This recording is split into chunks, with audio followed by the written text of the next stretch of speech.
dalam topiknya adalah karunia yang egois atau membangun. Sudah sangat panjang perjalanannya membahas tentang topik satu ini ya. Mengapa? Tentu saja karena banyak hal yang harus kita mengerti dengan perlahan-lahan. Baik, kita langsung sapa saja untuk kali ini yang sudah bersama-sama dengan kita dalam Q&A Pendeta Andi Halim ya. Salam jumpa Pak Andi. Salam jumpa Adelia. Baik, bagaimana Pak Andi? Ada mau pembukaan dulu mungkin sedikit mengingatkan untuk pendengar semuanya. Supaya ada penghangatan dulu ya. Iya. Ya, saudara, jadi bicara soal topik ini sudah ini hari ke-14 ya kita membahasnya. Dan 14 itu satu hari ada 2 session, berarti sudah 28 session hari ini kita membahas tentang bahasa roh. Ya, ini sebenarnya sederhana sebenarnya.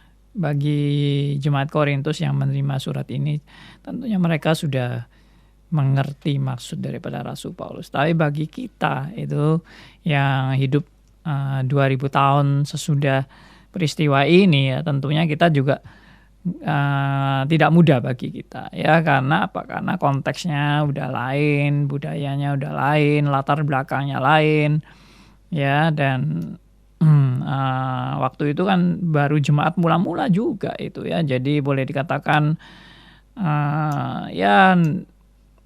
masih tertatih-tatih di dalam mau mengerti tentang iman Kristen dengan latar belakang Korintus yang mereka banyak penyembah-penyembah berhala ya, dan mereka juga tidak ngerti mengenai konteks Pentakosta dan sebagainya. Nah, kita ini justru sangat bersyukur sekali ya boleh melihat wawasan secara lebih luas ya, melihat bagaimana yang terjadi di Pentakosta, bagaimana yang terjadi di Korintus, dan kita bisa melihat juga latar belakangnya. Karena kalau kita tidak melihat dengan latar belakangnya, maka kita pasti salah menyimpulkan. Ya, saya sudah berani memprediksi 99% orang yang membaca kitab Korintus ini dan membaca tentang karunia-karunia terutama bahasa roh yang ada di 1 Korintus pasal 12-14 ini, itu bisa salah ngerti atau salah nangkep karena memang latar belakangnya kita nggak tahu ya kenapa Rasul Paulus bicara seperti itu. Tapi begitu kita mengerti latar belakangnya, kita langsung mengerti moodnya daripada Rasul Paulus untuk menulis 1 Korintus ini dengan mood yang bagaimana, dengan perasaan yang bagaimana ya. Nah, ini semua adalah hal-hal yang kita pelajari ya. Dulu saya juga bingung tentang bahasa roh ini. Saya pikir bahasa roh ini memang bahasa dunia roh ya, dan bahasa langit gitu, sehingga memang tidak ada orang mengerti dan itu tidak bisa dipelajari. Tapi anehnya ada les bahasa roh ya. Nah, itu lucu juga ya, katanya karunia tapi kok bisa les bahasa roh ya. Itu ya banyak hal-hal yang menggelikan lah menurut saya. Lalu bahasa roh ini ya itu tadi di Pentakosta itu kok bisa dimengerti, dan itu orang-orang yang mendengarkan juga memahami, dan itu bahasa yang kepada manusia ya, dan itu bukan rahasia yang bagaimana harus disembunyikan atau apa, tapi justru itu adalah penyataan akan pesan-pesan Allah yang ditangkap oleh orang-orang yang berada di hari Pentakosta itu. Jadi mereka mengerti semua. Tetapi kenapa di Korintus kok malah dikatakan bahasa itu bukan kepada manusia tapi kepada Allah, dan tidak ada seorang pun yang mengerti dan mengucapkan hal rahasia. Nah, itu kan bagi saya ini apa ini? Lalu ya itu ada beberapa hamba-hamba Tuhan yang menyimpulkan, ada 2 macam bahasa roh memang ya, satunya dimengerti, satunya tidak dimengerti, satunya bahasa dunia, satunya bahasa langit. Ya, itu ternyata kesimpulan yang salah ya. Kalau kita memahami dengan benar, kita sudah meneliti, kita sudah melihat latar belakangnya, kita sudah melihat gaya bahasa daripada Rasul Paulus, cara-cara pendekatan, cara nego, cara bahasa sindiran, teguran, dan sebagainya. Semua akhirnya kita mengerti bahwa maksud Rasul Paulus yang sebenarnya itu bagaimana ya. Nah, jadi ini acara tanya jawab saudara ya. Kalau tidak ada yang tanya ya berarti acara ini sudah selesai ya. Dan ini tuntas. Ini saya sudah saya tadi bilang sudah hari ke-14 ini ya. Kita membahasnya hari ke-14. Saudara kalau mau lihat lengkap, saudara bisa lihat di Instagram ya. Puji Tuhan. Kalau kita bisa mengerti ini bagi saya adalah anugerah yang membuat kita sangat bersyukur, karena banyak orang bingung dan banyak orang kacau. Sampai hari ini pun masih banyak yang bingung dan kacau, dan dikasih tahu pun tidak mau tahu ya. Maksudnya kalau saudara sudah tahu seperti kebenaran yang saya sharingkan, coba mereka dikasih tahu belum tentu mau. Mereka bilang pokoknya aku enjoy, aku menikmati bahasa roh ini, aku bersuka cita. Buktinya aku merasa dikuatkan dan aku merasa dibangunkan oleh aku bisa bahasa roh. Ya, aku benar-benar enjoy, aku menikmati. Nah, kalau sudah seperti itu gimana? Ya sudah. Ya, maksudnya kita doakan aja, kita harapkan dia nanti suatu saat sadar ya bahwa itu sebenarnya bukan bahasa, itu apa itu ya, orang latah ya, bahasa latah yang ikut-ikutan yang enggak ngerti artinya apa, enggak ngerti, dan itu merasa dibangunkan dengan sesuatu yang tidak dimengerti. Itu juga aneh sekali ya. Itu sesuatu yang kontradiksi dengan Alkitab. Alkitab selalu mengajar bahwa yang namanya orang dibangunkan itu kalau dia mengerti kebenaran, baru dibangunkan. Kalau tidak ngerti apa-apa, apanya yang dibangunkan. Makanya Paulus juga bilang, aku akan menyanyi dan memuji Tuhan dengan rohku dan juga dengan akal budiku. Jadi maksudnya roh dan akal budi itu merupakan satu kesatuan dan menghasilkan pengertian-pengertian akan kebenaran. Ya, bagaimana orang yang tidak mengerti kebenaran bisa bertumbuh dalam kebenaran? Yaitu kebenaran yang kacau, saudara ya. Oke, jadi saya harap Anda boleh bertanya atau sharing kalau Anda sudah dapat berkat. Selama ini Anda, wah dulu saya bagaimana, sekarang bagaimana ya. Kalau tadi sempat dikatakan bahwa ada orang-orang tertentu yang ada anak-anak Tuhan yang juga masih menggunakan bahasa roh ini mungkin dalam ibadah-ibadahnya ya. Padahal sebenarnya kan kalau kita meninjau kembali arti dari sebuah ibadah, kalau tadi katanya kenapa masih menggunakan bahasa roh? Karena ketika berbahasa roh ini membuat saya nyaman, enjoy, menikmati, melepaskan kesedihan, melepaskan kepenatan, melepaskan kekesalan mungkin juga ya. Nah, tapi apakah tepat ya seperti itu ya? Sedangkan ketika kita ibadah sendiri, mungkin di ibadah di gereja seperti itu, esensi ibadah sebenarnya itu apa sih, Pak? Bukankah esensi ibadah itu adalah untuk menyembah Tuhan gitu ya? Menyembah itu kan berarti harusnya kita datang untuk menyenangkan seseorang itu gitu ya, memuji sesuatu yang kita sembah itu gitu kan ya. Nah, sedangkan ini mungkin agak sedikit terbalik dan kontradiksi. Ketika datang ke ibadah, menyembahnya kepada Tuhan, tapi orientasinya kembali lagi menggunakan bahasa roh untuk diri sendiri, untuk enjoy dan menikmati, melepaskan semua kekesalan. Jadi mungkin walaupun kita belum mengupas 1 Korintus pun, ini sebenarnya ini juga sudah agak membingungkan ya, bagaimana orang yang katanya menggunakan bahasa roh untuk enjoy, menikmati, tapi di dalam sebuah ibadah gereja, di mana seharusnya dalam ibadah gereja itu yang menjadi pusat, senternya, yang disembah adalah Tuhan, yang disenangkan adalah Tuhan. Itu gimana kira-kira, Pak? Iya, ya itu berarti itu ada 2 center. Ya, satunya senternya kepada Allah, satunya senternya kepada manusia. Dan kalau 2 center itu, dua pusat itu ya jelas tidak mungkin, karena Alkitab tidak pernah mengajarkan kita mempunyai 2 pusat ya.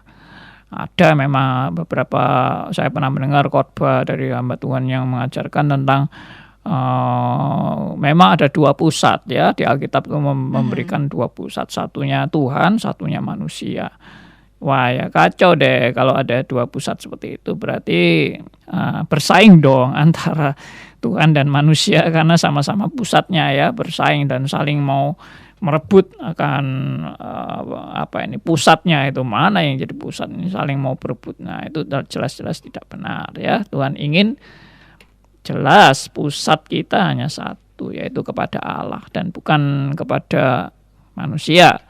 Ya, kemuliaan juga hanya kepada Allah dan bukan kepada manusia. Dan kalau memang manusia diberi kemuliaan itu bukan untuk manusia itu sendiri, tapi kemuliaan itu adalah kemuliaan Allah. Ya.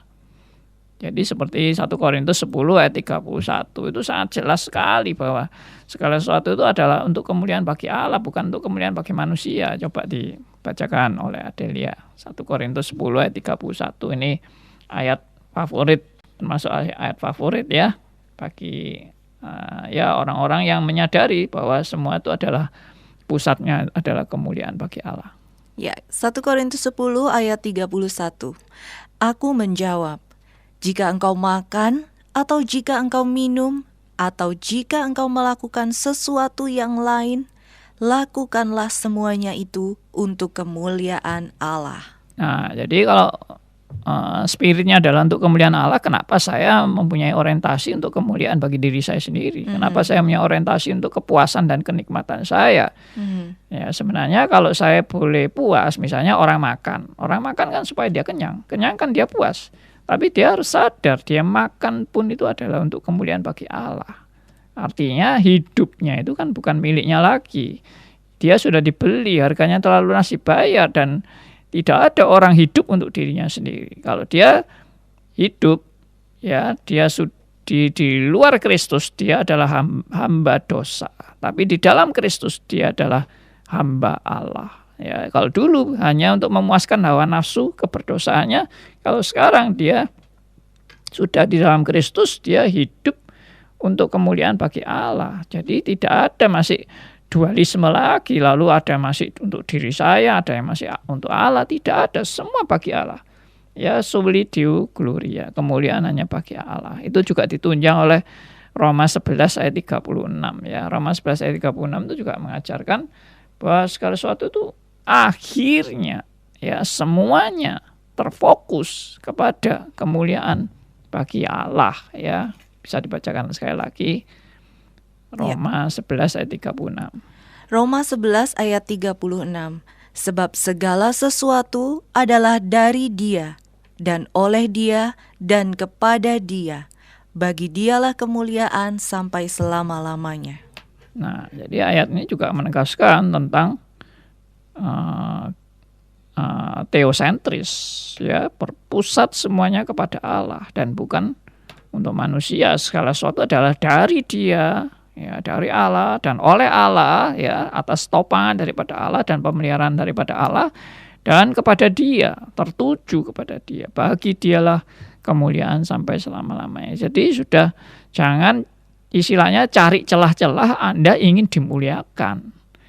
Karena Anda ini ciptaan, itu enggak sama sekali enggak patut sebagai suatu ciptaan mencari kemuliaan bagi diri sendiri, meskipun kita sadar natur berdosa kita selalu mencari kemuliaan bagi diri kita. Dan itu dengan kesadaran ini kita seharusnya sudah stop ya toh. Segala hal untuk kepuasan diri, kenikmatan diri itu seharusnya di stop, jangan malah tambah disuburkan. Kita memahami memang kita ini masih ada, si aku itu pasti ada. Tapi jangan si aku yang masih ada ini malah tambah diberi tempat dan disuburkan dan dibenarkan untuk si aku ini disuburkan. Justru jangan dibenarkan. Memang kita mengakui kita tidak ada yang tidak dosa kok. Kita tidak ada yang tidak egois. Semua itu egois. Semua itu munafik. Semua itu mencari kemuliaan untuk diri sendiri. Itu kesadaran kita. Tetapi Roh Kudus mengingatkan saudara dan saya untuk kita belajar apa? Menyangkal diri dan memikul salib dan mengikut Dia. Nah, itulah. Ya, kalau tadi sempat dikatakan celah-celah untuk kemuliaan. Jangan mencari celah-celah untuk mencari kemuliaan bagi diri kita sendiri. Bagaimana dengan celah-celah untuk kepuasan, Pak? Sama. Ya, berarti kan kadang-kadang ada yang menggunakan ayat ini juga ya, yang di ayat 1 Korintus 14 ayat 18 ini. Aku mengucap syukur kepada Allah bahwa aku berkata-kata dengan bahasa roh lebih daripada kamu semua, begitu ya. Tapi dalam ayat yang ke-19, tetapi dalam pertemuan jemaat aku lebih suka mengucapkan 5 kata yang dapat dimengerti mengerti gitu. Nah, jadi akhirnya mencari celah-celah untuk kepuasan. Oke, kalau nggak boleh berbicara di depan umum ketika beribadah, berarti boleh di tempat masing-masing. Ketika mungkin berdoa pribadi sendiri-sendiri ya, dengan alasan mungkin bukannya Tuhan itu menginginkan setiap anak-anaknya itu ya berbahagia gitu ya, melepaskan emosinya, mengeluarkan unek-uneknya gitu ya. Boleh dong Pak, sah gitu ya. Berarti kalau Paulus dituliskan pun juga di sini adalah berkata-kata dengan bahasa roh lebih daripada kamu semua, berarti boleh ada gitu kan, sah gitu. Itu gimana Pak dengan tidak mencari celah kemuliaan nih, tapi celah kepuasan kelihatannya. Iya, ya memang harus disadari juga manusia berdosa selalu ingin dipuaskan dan selalu ingin menikmati, selalu ingin dirinya yang ya semua adalah dirinya, termasuk kepuasan ya untuk dirinya. Nah, itu kesadaran seperti itu yang harus, justru dengan kesadaran ini saya itu belajar yang namanya syarat yang Tuhan Yesus berikan. Untuk mau menjadi murid-muridnya, kita harus menyangkal diri, memikul salib, dan mengikut Tuhan. Itu aja sudah kontradiksi dengan mencari celah-celah untuk kepuasan diri. Itu bagaimana? Ya, kalau suruh pikul salib bagaimana? Suruh menyangkal diri bagaimana? Ya, jadi begini, menurut saya ya, orang yang sudah sadar dirinya sudah dibeli dan harganya telah lunas dibayar dan dia bukan milik dia lagi, maka yang dia pikir bukan bagaimana saya bisa dipuaskan. Yang dia pikir adalah bagaimana saya boleh memuliakan nama Allah. Nah, tentang kepuasan diri dan kenikmatan diri itu adalah dampak-dampak manusia lama yang masih bercokol dalam kehidupan kita. Ya, jadi itu sebetulnya cara kedagingan, itu normal-normal aja orang mencari kepuasan dan kenikmatan untuk diri, itu normal secara kedagingan. Tapi kita sadar kan bahwa hidupku ini memang bukannya aku lagi, tapi Kristus yang hidup di dalam aku. Ya, coba dibaca lagi. Nah, ini supaya enak ini membahasnya ya. 1 Korintus 6 ayat 19 sampai 20. Ya, kita membaca 1 Korintus 6 ayat 19 sampai 20. Atau tidak tahukah kamu bahwa tubuhmu adalah bait Roh Kudus yang diam di dalam kamu, Roh Kudus yang kamu peroleh dari Allah, dan bahwa kamu bukan milik kamu sendiri, sebab kamu telah dibeli dan harganya telah lunas dibayar. Karena itu, muliakanlah Allah dengan tubuhmu. Nah, ada lagi kan? Muliakanlah Allah dengan tubuhmu.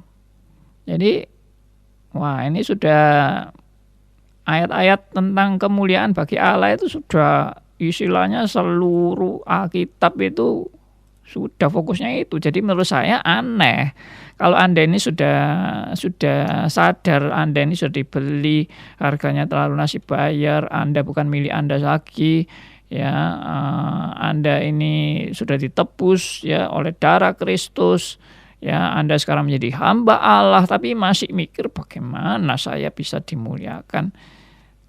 Lalu ya itu tadi, berusaha untuk menghalalkan kemuliaan untuk diri, ya. Justru sadarlah bahwa itu tidak halal, itu tidak benar, dan kita harus belajar itu tadi, menyangkal diri, pikul salib itu. Jadi malah jangan tambah dibenarkan, ya. Sadarlah, kita memang tidak sempurna. Sadar juga tadi saya bilang kita tidak ada yang tidak egois, semua masih ada. Si aku itu masih ada, tapi kan belajar seperti Yohanes Pembaptis dulu. Yohanes 3 ayat 30. Oke, Yohanes 3 ayat 30. Ia harus makin besar, tetapi aku harus makin kecil. Iya, itu. Jadi kita itu harus punya spirit yang sama dengan Yohanes Pembaptis. Ia harus makin besar, aku harus makin kecil. Harus, kenapa harus? Karena aku memang seringkali ingin aku yang besar, aku yang nomor 1, tapi aku disadarkan bahwa aku harus makin kecil. Makin kecil itu berarti kan proses, makin kecil berarti terus menerus, makin kecil, makin tidak berhenti proses itu seumur hidup. Ya, karena kita ya tadi itu masih ada kedagingan dan memang Tuhan menghendaki itu. Tuhan menghendaki proses. Tuhan menghendaki kita dibentuk di dalam suatu proses yang terus-menerus dan tidak berhenti. Ya, di dalam kita belajar mengutamakan Allah di atas segala-galanya. Oke. Oke, ini sudah ada beberapa pertanyaan. Yang pertama akan Adel bacakan dari Diana Sung. Apa pendapat Pak Andi mengenai orang-orang zaman ini yang rohaninya disesatkan oleh angin-angin pengajaran yang salah mengenai bahasa roh? Dan bahkan saking tergila-gilanya akan bahasa roh, mereka mengikuti kursus untuk belajar bahasa roh. Mohon penjelasan akan hal ini dikaitkan dengan ayat-ayat berikut. Matius 18 ayat 7, celakalah dunia dengan segala penyesatannya. Memang penyesatan harus ada, tetapi celakalah orang yang mengadakannya. Matius 7 ayat 23, pada waktu itulah aku akan berterus terang kepada mereka dan berkata, aku tidak pernah mengenal kamu. Enyahlah daripadaku, kamu sekalian pembuat kejahatan. Dan Matius 13 ayat 14, maka pada mereka genaplah nubuat Yesaya yang berbunyi, kamu akan mendengar dan mendengar, namun tidak mengerti. Kamu akan melihat dan melihat, namun tidak menganggap. Kemudian ada lagi yang kedua, saya mendapat informasi bahwa ajaran bahasa roh pada zaman ini asalnya dari mantra yang diucapkan para dukun voodoo untuk mengundang roh jahat. Benarkah? Mohon penjelasannya. Oke, dari Ibu Diana ya. Sebenarnya bagaimana pandangan tentang orang-orang pada zaman ini yang ya istilahnya diselewengkan dengan ajaran-ajaran tentang bahasa roh. Saya akan belajar seperti Rasul Paulus ya, bahwa mereka itu bukan orang yang binasa atau orang-orang yang yang sudah terkutuk gitu, tidak ya, karena Rasul Paulus dengan jemaat Korintus itu tidak mengutuk habis-habisan dan mengatakan bahwa kamu semua binasa, tidak. Memang di dalam gereja itu pasti ada orang pilihan dan bukan pilihan. Tapi bagaimana perlakuan Rasul Paulus kepada jemaat Korintus, itu yang kita perlu belajar ya, yaitu apa? Yaitu menuntun dan membimbing ke arah yang benar. Kecuali mereka sudah menolak dan tidak mau tahu kebenaran. Mereka cuma berorientasi tadi kepada kenikmatan diri dan kepuasan diri dan kedagingan, ya kita tetap doakan orang-orang seperti itu. Siapa tahu nanti 10 tahun lagi baru sadar, kita kan tidak tahu juga. 5 tahun lagi baru sadar, atau tahun depan baru sadar, kita juga nggak ngerti. Kita terus doakan dan kita juga bimbing mereka kalau mereka mau dibimbing, atau kita kasih masukan-masukan kepada mereka. Suatu saat Roh Kudus akan menyadarkan kalau mereka betul-betul anak Tuhan yang sejati. Ya, jadi kalau mereka memang bukan orang pilihan, ya sudah. Ya berarti mereka tidak akan pernah sadar dan mereka akan terus menyuburkan kenikmatan mereka dan kedagingan mereka, dan mereka anggap itu benar. Ya, mereka anggap itu halal. Padahal tidak benar, ya. Nah, itu. Jadi kalau konteksnya tadi di ayat-ayat Matius itu adalah untuk guru-guru sesat, nabi-nabi palsu, ya, orang yang menyesatkan jemaat. Nah, itu. Jadi menurut saya yang paling bertanggung jawab dalam hal ini adalah guru-guru yang enggak belajar Alkitab baik-baik dan menyesatkan banyak orang. Itu yang paling bertanggung jawab.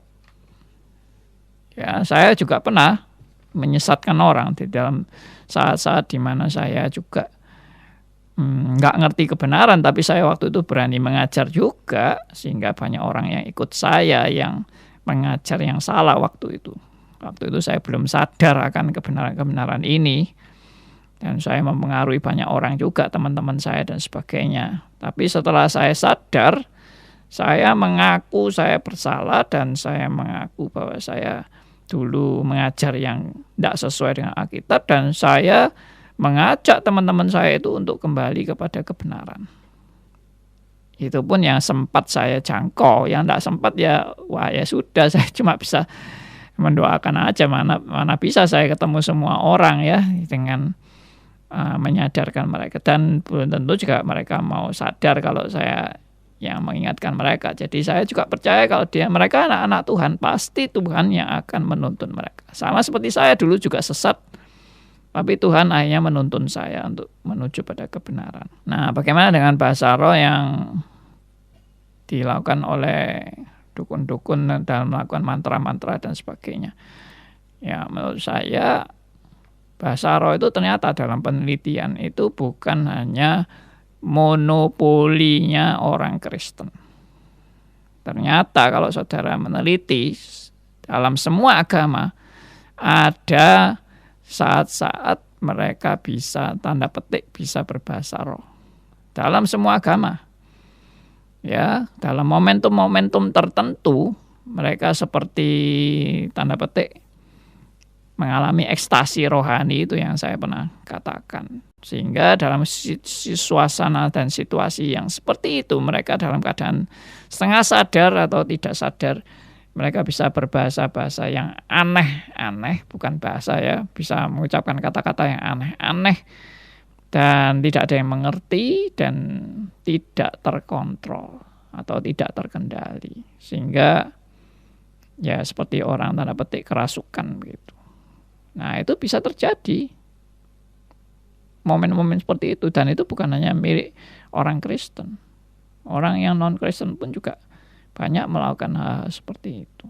Jadi dalam penelitian di beberapa buku yang saya baca itu ada memang hal seperti itu di agama lain, dan juga di itu yang tadi dibilang dukun-dukun dan sebagainya. Itu memang bisa terjadi. Tapi ada yang bahasa rohnya itu cuma ikut-ikutan, ya istilahnya cuma melok-melok aja, ya karena temennya bisa, aku ya bisa, ya. Lalu bahasanya ya pokoknya 2-3 patah kata itu diulang-ulang terus, ya itu terus ngaku-ngakunya bisa bahasa roh, ya. Lama-lama tambah pinter, terus ngocehnya tambah mahir, ya toh. Tapi nggak ngerti artinya juga. Apa artinya? Pokoknya aku puas, pokoknya aku menikmati. Nah, itu lebih aneh lagi, ya kan? Nah, Paulus bilang apa? Paulus bilang orang yang mempunyai karunia itu adalah orang yang diberi karunia untuk membangun jemaat, bukan untuk kenikmatan bagi diri sendiri. Nah, itu sangat tegas. Ya, kalau mau lagi dibaca lagi, ini yang saya selalu mengingatkan terus bolak-balik, enggak apa-apa biar hafal. 1 Korintus 12 ayat yang ke-7, ya, tentang buat apa itu karunia itu diberikan. Ya, kita membaca 1 Korintus 12 ayat 7. Tetapi kepada tiap-tiap orang dikaruniakan penyataan roh untuk kepentingan bersama. Ya, tiap orang dikaruniakan penyataan roh, yaitu karunia-karunia itu, untuk siapa? Kepentingan bersama. Nah, untuk kepentingan bersama. Lalu di 1 Korintus pasal 14, Rasul Paulus menegaskan bahwa karunia bahasa roh itu hanya untuk membangun diri sendiri, ya. Tapi dia tidak membangun jemaat. Jadi mestinya memang karunia roh itu apa? Membangun jemaat. Nah, coba bisa dibacakan di 1 Korintus pasal 14 ayat yang ke-4. Ya, kita membaca 1 Korintus 14 ayat yang ke-4. Siapa yang berkata-kata dengan bahasa roh, ia membangun dirinya sendiri. Tetapi siapa yang bernubuat, ia membangun jemaat. Nah, jadi kan sangat jelas kan, bahwa semua itu diberikan untuk membangun jemaat, bukan untuk membangun diri sendiri. Membangun diri sendiri itu untuk tadi kenikmatan diri, untuk enjoy, ya, menikmati kepuasan diri. Nah, itu yang tadi Adelia bilang, kepuasan itu, ya. Kalau saya pakai ada istilah psikologis tentang orang yang cari kepuasan atau menyalurkan unek-unek, ya. Unek-unek itu apa? Tekanan yang tersimpan di dalam dirinya, ya, sampai terus disalurkan. Itu namanya di dalam teori psikologi itu namanya katarsis. Orang yang merasa tertekan lalu dia bisa menyalurkan tekanan itu, waduh, leganya luar biasa, ya. Misalnya, ya, marah-marah, tertekan tapi marah-marah tapi istilahnya ditahan-tahan atau bahasa Jawanya diempet-empet, ya, lalu disalurkan dengan apa, misalnya banting piring, ya, duar, wah, puas itu, bisa banting piring itu puas, itu namanya katarsis. Nah, di dalam rohani, hal-hal rohani juga ada katarsis, ya. Orang-orang yang tertekan hidupnya atau masa lalunya atau stres, ya, mengalami depresi dan sebagainya, kalau dia bisa katarsis gitu, wah, leganya luar biasa, menyalurkan. Nah, menyalurkannya bisa melalui berekstasi rohani tadi, ya, dan itu yang dilakukan oleh jemaat Korintus, ya. Makanya akhirnya Rasul Paulus mengingatkan itu hanya untuk diri sendiri, ya, tapi tidak untuk membangun jemaat. Dan untuk diri sendiri itu bukan karunia, ya, itu keegoisan, itu kepentingan diri, itu berpusat pada diri. Nah, itu makanya Paulus bolak-balik bilang, hendaklah kamu menggunakan karunia itu untuk membangun.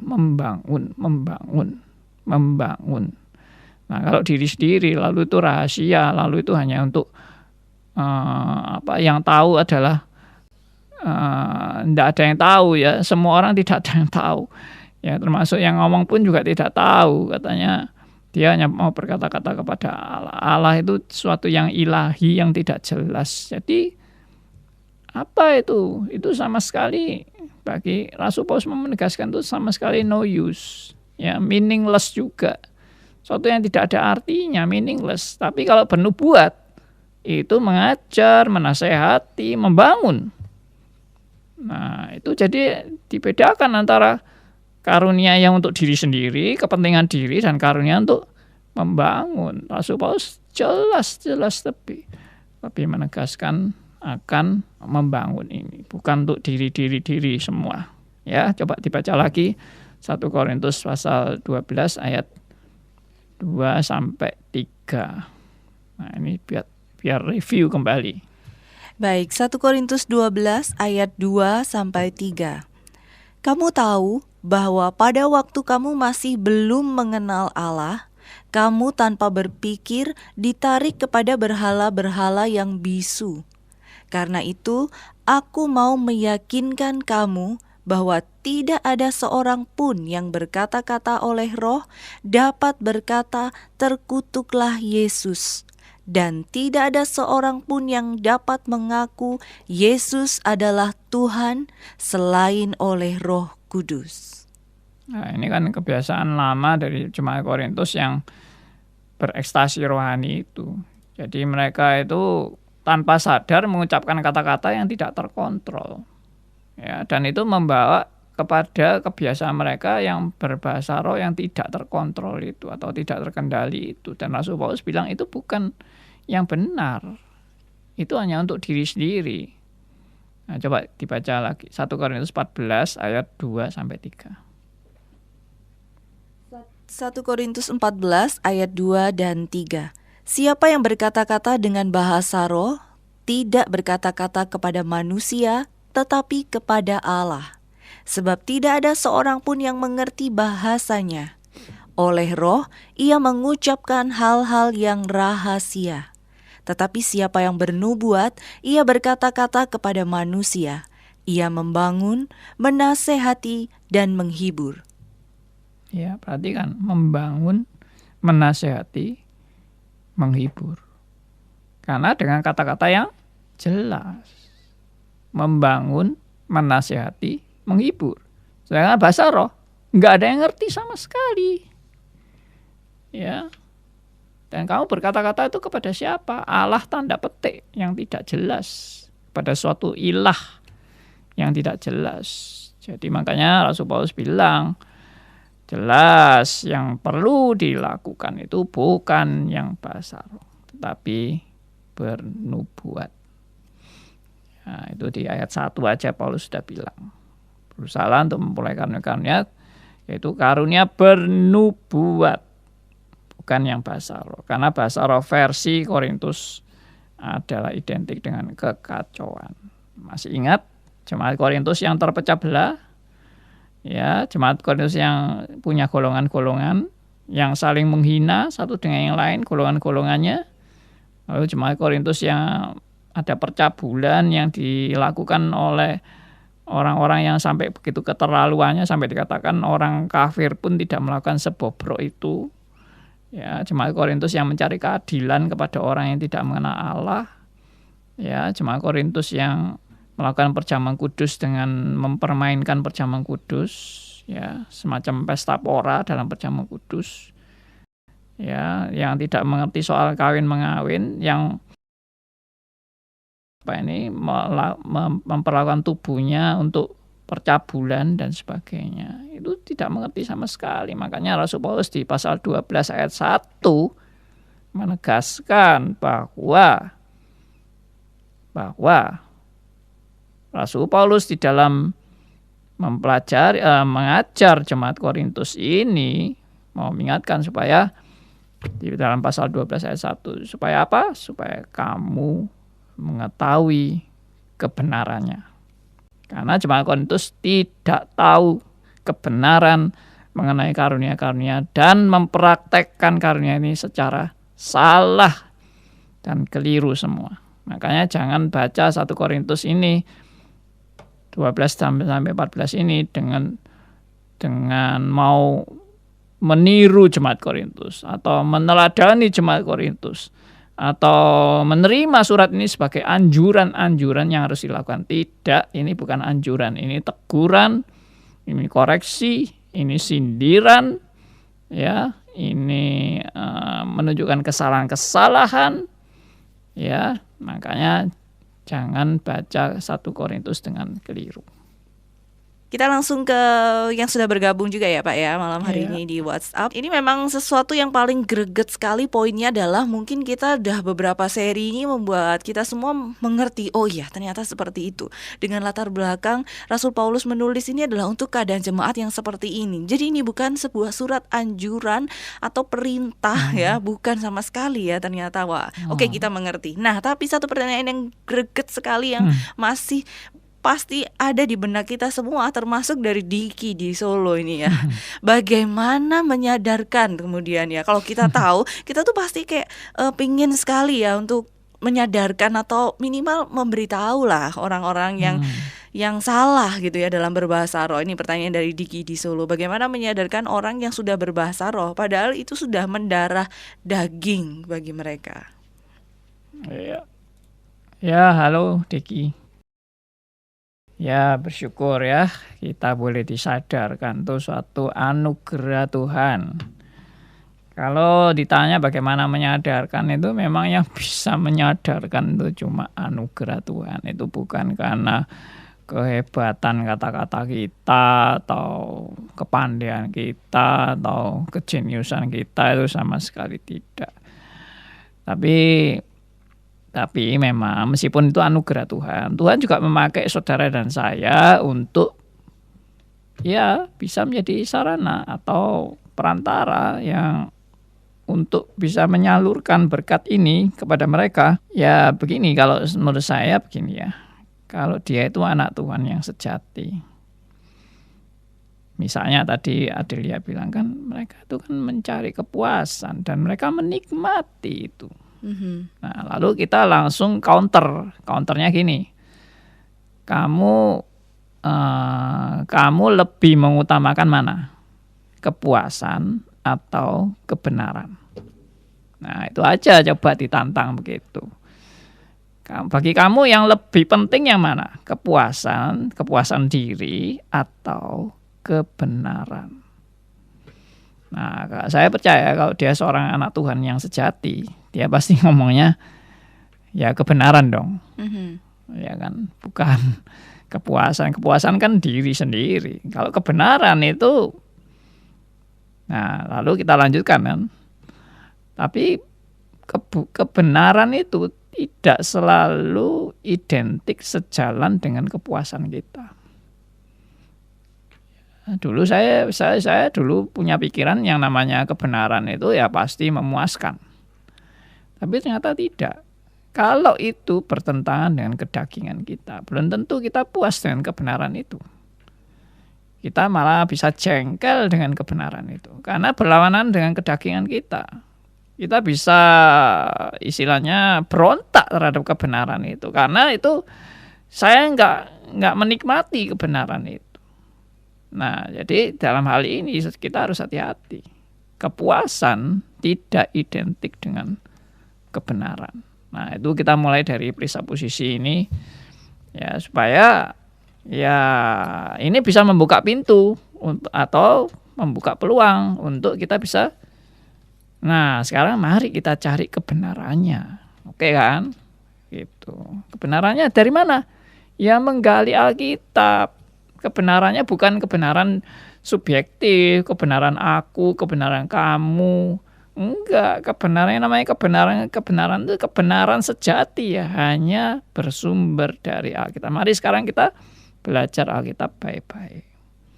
Ya, diajar untuk mulai mengerti bagaimana menafsirkan Alkitab, melihat latar belakangnya, melihat jemaat Korintus, keadaannya, gaya bahasanya, dan sebagainya.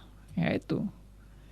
Ya, kembali lagi, yaitu semua anugerah Tuhan. Pelan-pelan, jangan memusuhi, ya, jangan menghina, jangan merendahkan, jangan melecehkan. Ya, kita dengan kasih kita melayani dan mendekati mereka. Kecuali kalau mereka sudah bilang, wah, sorry, saya tidak setuju dengan segala pengajaran Anda, atau saya merasa Anda itu yang sesat. Ya, waduh, kalau kita sudah, mereka malah yang menilai kita sesat ya apa boleh buat ya. Tapi mungkin kita juga bisa berargumentasi, misalnya menurut kamu sesatnya di mana? Saya salahnya di mana? Coba tunjukkan ayat Alkitabnya apa? Coba, ayo kita diskusi. Ya, bisa seperti itu. Ya, cara-cara pendekatan pada mereka. Kecuali mereka sudah tidak mau dengar lagi. Sudah, aku cuma mau dengar Roh Kudus saja, tidak mau dengar kamu. Ya, itu juga apa ya, orang yang udah nggak bisa diajak berpikir ya, cuma maunya katanya Roh Kudus. Tapi Roh Kudus itu pun roh dari mana? Ya, kenapa Roh Kudusnya dia bertentangan dengan Roh Kudusnya kita? Saya juga seringkali berargumentasi dengan beberapa mahasiswa yang dulu sering bertanya jawab dengan saya. Saya bilang, kalau kamu punya Roh Kudus, saya punya Roh Kudus. Kenapa Roh Kudusmu sama Roh Kudusku kok bisa saling bertentangan? Coba pikir. Ya, kalau gitu Roh Kudus yang mana? Roh Kudusnya kamu sama Roh Kudusnya saya. Yang mana Roh Kudus yang betul-betul Roh Kudus? Atau dua-dua Roh Kudus tapi bisa bertolak belakang, saling berkontradiksi. Mungkinkah Roh Kudus dan Roh Kudus saling berlawanan dan bertentangan? Nah, itu kan tidak mungkin. Nah, jadi saya ajak berpikir seperti itu. Nah, itu namanya mungkin gaya apologetika ya, pembelaan iman Kristen dengan sudut pandang yang bagaimana ya kita pelajari seperti itu. Buat Diki yang ada di Solo ya. Berarti mungkin lain kali Diki merindukan ada kelas apologetika ya.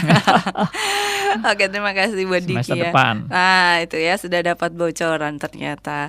Oke, ada yang selanjutnya nih ya, masih berkait-kaitan terus nih Pak. Seperti yang tadi, kalau menurut saya juga ini yang greget sekali soalnya, karena kita udah tahu terus kayak aduh gimana ya gitu. Ini ada satu orang yang bertanya juga, halo Saya sering mengikuti kalau doa bersama di antara kami yang doa ada yang tiba-tiba masuk dalam bahasa roh. Terus apa yang harus saya katakan dalam hati saya tentang orang tersebut? Terima kasih. Mungkin seperti saya harus berpikir seperti apa gitu ya, gimana perasaannya. Ada di tengah-tengahnya gitu soalnya. Iya. Ya, saya sering menjumpai juga seperti itu. Beberapa waktu yang lalu ya, waktu saya masih banyak bergaul dengan rekan-rekan dari kelompok karismatik. Ya, selama mereka mau seperti itu dan mereka meyakini itu kebenaran, saya diamkan dulu.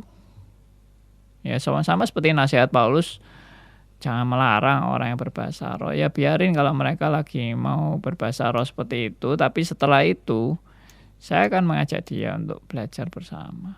Saya akan mengajak dia untuk merenungkan kembali sebetulnya artinya bahasa roh itu apa. Dan kadang-kadang perlu dikasih shock terapi juga. Maksudnya kamu tadi itu berbahasa roh itu nggak bener loh. Langsung kasih terapi begitu. Artinya biar kaget loh, nggak benernya apa gitu ya misalnya. Tapi hubungan kita dengan dia baik dulu. Jangan nggak ada hubungannya langsung main sikat gitu ya. Habislah. Maksudnya hubungannya langsung putus gitu kan. Tapi kalau kita sudah jadi teman baik, kita sudah lama bergaul sama dia, kita kasih tahu dia bahwa tadi yang kamu omongkan tuh nggak bener loh, nggak sesuai dengan Alkitab. Oh ya, yang mana itu ya? Nah, kita kasih tahu yang namanya bahasa itu apa, ada grammarnya, ada vocabnya, lalu di Pentakosta bagaimana. Ya, itu bahasa yang dimengerti dan banyak orang yang mendengarkan juga memahami. Ya, itu konteksnya adalah konteks pekabaran Injil, lalu untuk orang konteks Yahudi dan non-Yahudi. Nah, itu latar belakang bahasa roh itu seperti itu. Ya. Nah, itu kita ajarkan pelan-pelan kepada dia. Kita lanjutkan. Ini dari siapa? Dari Ibu Winnie di Kediri. Ada khotbah pendeta Esra Soru. Dia menceritakan bahwa pendeta Stephen Tong waktu berkhotbah di Rusia, ada penterjemahnya pakai bahasa Rusia, Pak Tong pakai bahasa Inggris. Tetapi besoknya penterjemahnya ini ditangkap oleh pemerintah. Kemudian Pak Tong tetap melanjutkan khotbah tunggal tanpa penterjemah dan hanya memakai bahasa Inggris. Setelah khotbah selesai, semua jemaat memuji Pak Tong bahwa bahasa Rusianya sangat fasih. Jadi mereka mendengarnya berubah dari bahasa Inggris menjadi bahasa Rusia. Apakah Pak Andi pernah mendengar berita tersebut? Ya, saya pernah mendengar berita-berita itu. Cuma detailnya itu bagaimana saya nggak tahu. Saya belum pernah mendengar secara terperinci ya mengenai proses seperti itu bagaimana. Tapi kalau kita lihat memang kuasa Roh Kudus itu bisa saja berbuat seperti itu ya, untuk membuat kata-kata kita ditangkap dan dimengerti oleh ya pendengar. Dan itu memang versi yang berbeda lagi ya. Maksudnya saya ngomongnya bahasa Indonesia, mungkin orang Tiongkok mendengarnya saya berbahasa Mandarin. Nah, itu bisa seperti itu. Tapi itu bukan karunia yang di sini ya. Itu bukan karunia yang di Korintus dan bukan juga karunia yang di Pentakosta. Kalau Pentakosta itu kan para rasul itu bisa berbahasa bahasanya mereka dan benar-benar dapat karunia bisa berbahasa lain. Bukan pendengarnya mendapat karunia mendengarkan dalam bahasa mereka sendiri-sendiri. Ya, kalau cuma bisa dengan bahasanya sendiri, maksudnya para rasul itu cuma bisa bahasa Aram, waktu itu bahasa sehari-harinya bahasa Aram namanya. Ya, kalau seperti itu ya para rasul itu tidak dapat karunia apa-apa, dia cuma bisa berbahasa bahasanya sendiri kok. Jadi yang dapat karunia itu yang mendengarkan, karena yang mendengarkan itu bisa mendengar dalam bahasa mereka. Berarti ada translatornya, yaitu Roh Kudus yang mentranslate itu bahasa itu menjadi bahasa mereka. Ya, dan itu sebetulnya kan bukan karunia, itu pekerjaan Roh Kudus yang mentranslate sampai ke pendengar. Sedangkan yang ngomong bahasanya ya bahasa dia sendiri. Jadi dia tidak punya karunia sesuatu yang istimewa. Tapi kalau saya misalnya bisa tahu-tahu saya berbahasa Mandarin tanpa saya pernah pelajari, ya, nah itu betul-betul saya mendapat kemampuan bisa berbahasa lain. Ya, itu argumentasi saya sih mengenai, memang ada orang yang menafsirkan bahwa bahasa roh versi Kisah Rasul itu seperti tadi, memang dia hanya bahasanya dia sehari-hari, tetapi Roh Kudus bisa mentranslate itu sampai ke pendengar dengan bahasa mereka sendiri. Ada yang menafsirkan seperti itu. Tapi kalau seperti itu, ya itu tadi saya bilang, itu berarti kan bukan karunia dari si pembicaranya. Itu pendengarnya yang dikasih karunia sampai bisa mendengar yang dalam bahasa mereka. Ini memang kelihatannya kalau kita melihat pertanyaan selanjutnya yang masuk nih, butuh sekali kelihatannya kelas apologetika ini ya. Karena mungkin kalau bukan kelas apologetika, mungkin kelas yang diperlukan kalau biasanya kita ada kelas doktrin Roh Kudus gitu ya. Ini butuh doktrin menghadapi orang-orang yang justru mengaku berbahasa roh ini ya. Karena pertanyaannya ini semakin menjadi luar biasa ya. Kalau tadi sudah ada yang berdoa bersama, kemudian tiba-tiba berbahasa roh, kita harus gimana? Kemudian mengingatkan, memberitahu orang terdekat kita atau orang-orang di sekitar kita tentang sebenarnya bahasa roh ini salah, gimana caranya gitu ya. Ini sudah semakin semua mengerti, tapi menghadapinya gitu itu gimana? Termasuk ini sudah ada yang bertanya di live Instagram juga ya, dari Smart Fotografi, Pak Andi. Apa yang harus saya lakukan ketika seorang teman setelah berbahasa roh lalu berkata pada saya bahwa dia adalah agen Allah dan akan menyampaikan sesuatu pesan dari surga? Sebenarnya saya mau ketawa, tapi terus terang saat itu saya speechless. Nah kan muncul lagi nih ya, malah jadi mulai seperti nabi yang menyampaikan pesan. Ini benar-benar butuh bagaimana cara menghadapinya. Ya silakan Pak. Ya, orang-orang seperti ini itu memang nggak bisa disadarkan cuma dari satu dua kata saja atau 1-2 kali pertemuan. Jadi mereka ini harus orang-orang yang memang perlu secara kontinu untuk ada pembinaan secara berkelanjutan untuk mereka betul-betul bisa sadar ya. Misalnya kamu ini kok seperti nabi zaman perjanjian lama. Jadi nabi dalam perjanjian lama itu apa fungsinya, bagaimana ciri-cirinya, ya ngomongnya bagaimana ya. Nah itu karena orang zaman sekarang ini banyak yang meniru-niru nabi-nabi perjanjian lama. Itu yang kita sudah pernah membahas, itu bagaimana kita bisa mendengar suara Tuhan ya toh, bagaimana menanggapi orang-orang yang berperan sebagai nabi di zaman ini. Saya kan pernah memberi gelar mereka itu nabi ketinggalan kereta ya. Ketinggalan zaman, sudah kadaluarsa nabinya itu baru muncul ya. Itu perlu dikasih penjelasan bahwa sekarang ini sudah tidak ada nabi dan sekarang ini tidak ada rasul. Ya, itu mereka harus tahu kenapa seperti itu dan kenapa Alkitab sekarang lengkap ya. Kenapa kok Tuhan itu berhenti dalam mengutus nabi? Kenapa Tuhan juga berhenti dalam mengutus rasul?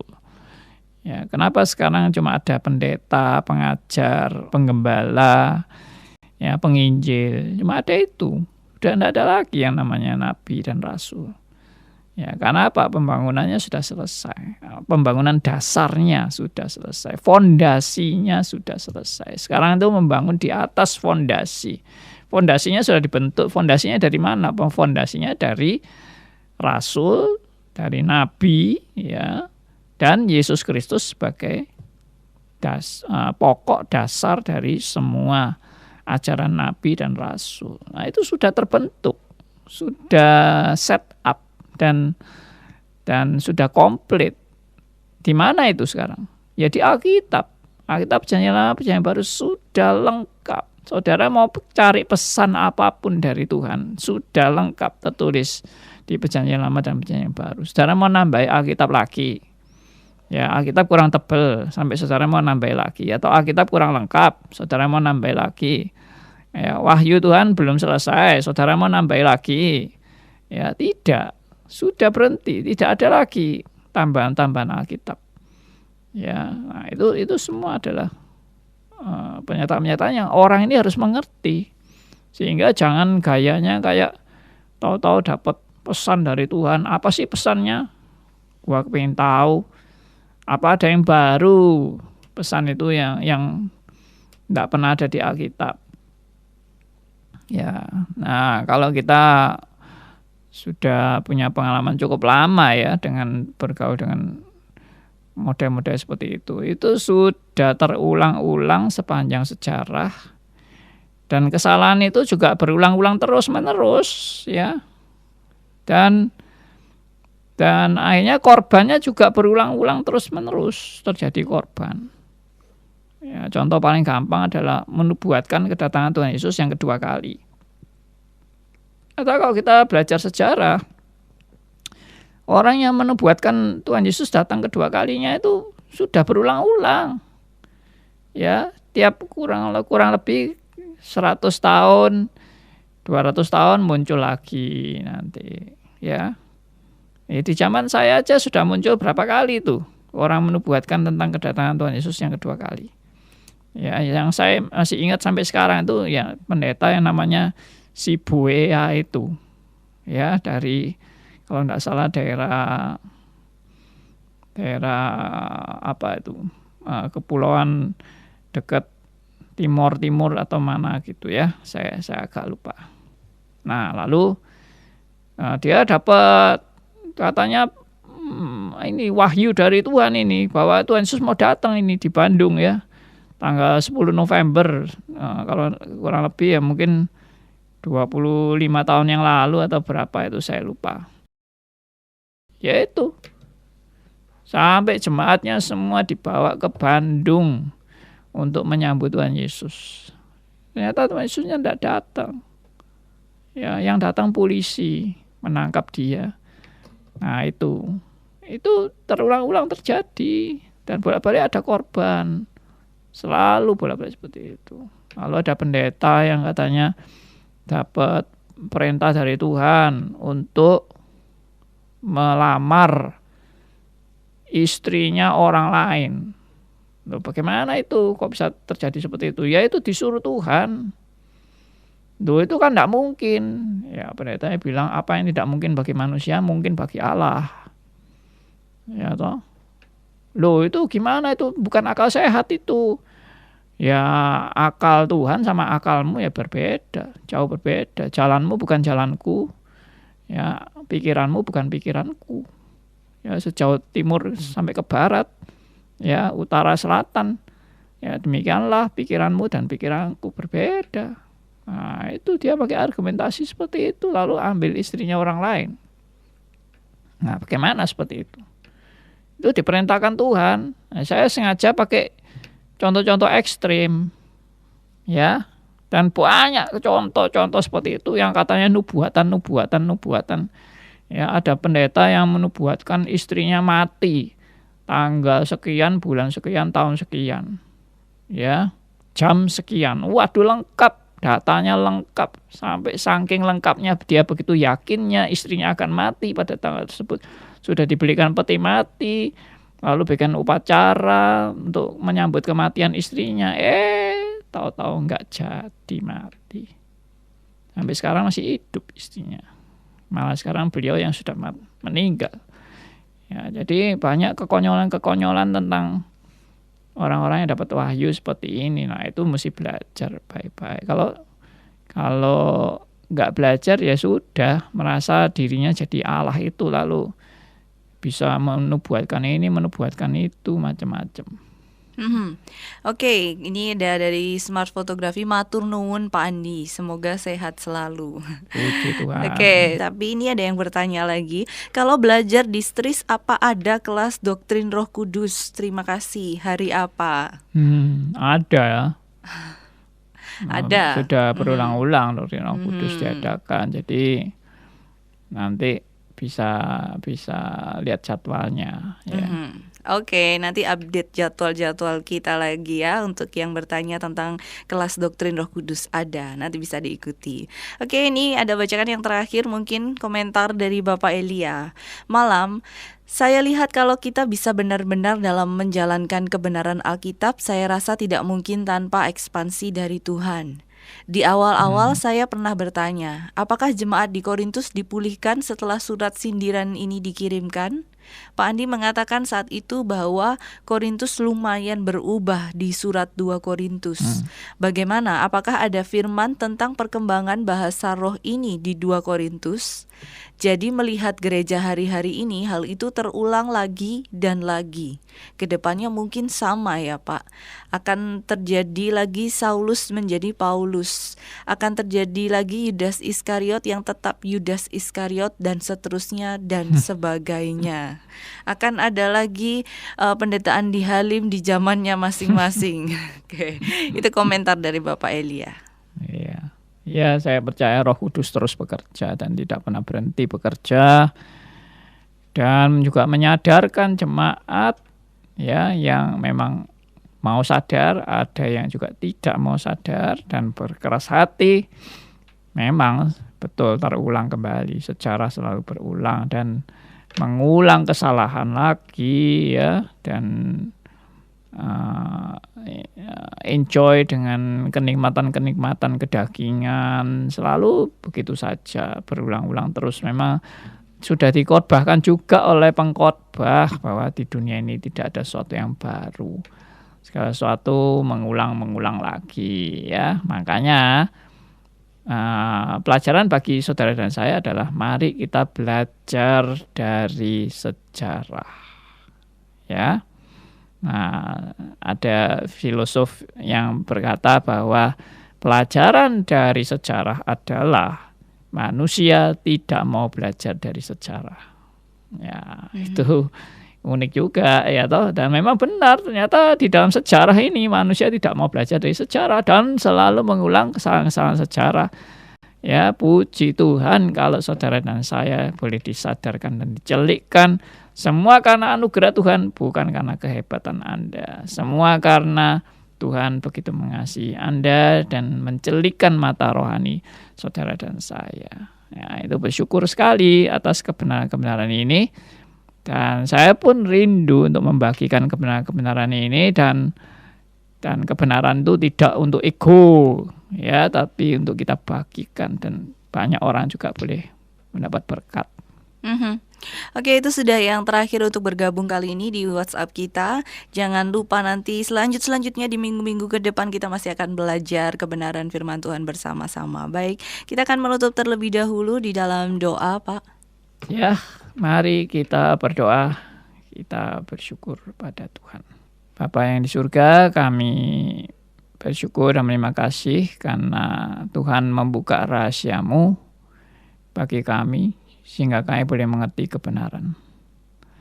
Kami juga boleh mengerti akan bagaimana keberadaan jemaat Korintus yang menjadi pelajaran bagi kami. Untuk kami tidak mengulang kesalahan-kesalahan yang sudah dilakukan, dan kami boleh terus bertumbuh dalam kebenaran demi kebenaran. Tuhan berkati seluruh pendengar Radio RMC, baik melalui aplikasi Radio RMC ataupun YouTube atau Instagram.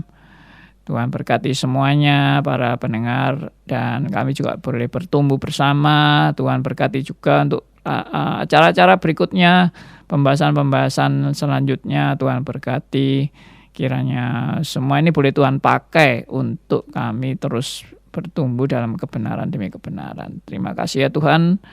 Kami serahkan doa kami serahkan semuanya ini juga hanya bagi kemuliaan bagi nama Tuhan. Dalam nama Tuhan kami Yesus Kristus, Tuhan dan Juru Selamat kami yang hidup sampai selamanya. Amin.